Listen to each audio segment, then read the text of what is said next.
Speaking in public terrifies a lot of people, but it's an activity most will have to do at some point in life. Sean Smith won the North America's Next Greatest Speaker contest. Good morning. Good morning, Caitlin. Welcome to the station. Thank you. Sean says when people make three main mistakes when speaking. So what are they? What are the three mistakes? The first one, this is the biggest one, I call the Judge Judy jail.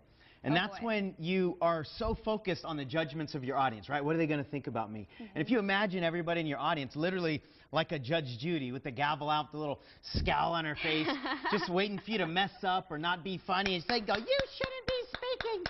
When you imagine everybody's getting ready to judge you, you'll freak yourself out. Yes. And it's really about just sharing your message. It's not about seeking approval from others. It's about speaking your truth. So just be yourself. Yeah, and you know, I think about that sometimes too, is like, when you think about other people judging you, in reality, they're probably thinking the same thing. So they're worried about what you're thinking, and you're worried about what they're thinking. They don't even have time to judge you because they're worried about the same thing. Exactly. Absolutely. Very good. Yeah. Okay, so what's the second one? So the second one is when people speak about things they don't have a lot of confidence about, but they try to be really intellectual and intelligent and use the big 25-cent words so they can try to impress people.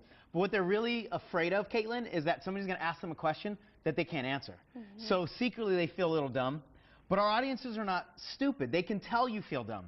And so when you know that they know that you feel dumb, you start to feel dumber, and it creates this cycle. The Judge Judy kicks in again, and it just never turns out well. Yep. Yeah, and with, personally with that one, it's kind of like I just think, well, we're all human, so we don't know everything. If I get a question about weather or something, and especially when I go to classes, you'd be surprised what these kids can ask you. And it's just like, I'm going to have to look that up. I don't know. I'm sorry, but I'll get back to you. And if you're real, your audience will forgive you for being human. Yes. Exactly. It's just natural. Yes. Okay. Number three. The third one is I call the Weekend at Bernie's blunder. And a lot of speakers do this. If you remember the Weekend at Bernie's movie where two kids carried a dead guy around pretending he was alive, a lot of speakers are just so stiff and no animation. And it's like a dead person with sounds coming out of their mouth, right? Yes. Number one, it's creepy.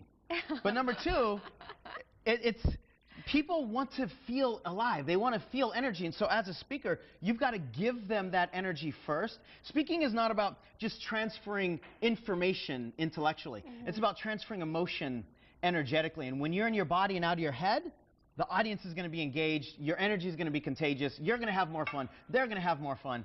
Everybody's going to enjoy it. Kind of like talking to your friends, right? Talking to your family, talking to your friends. That's kind of what. It's actually one of the keys. Even if you have 1,000 people in the audience, you just have a one-on-one conversation, and everybody will be engaged. Oh, well, thank you. That was such great advice, and I hope all of you guys got a little bit of something out of that, because I know everybody that I know is scared of public speaking, including myself. And here it's just cameras, but it's different when there's people watching you. But thanks for coming out today. You're welcome. It's been a pleasure.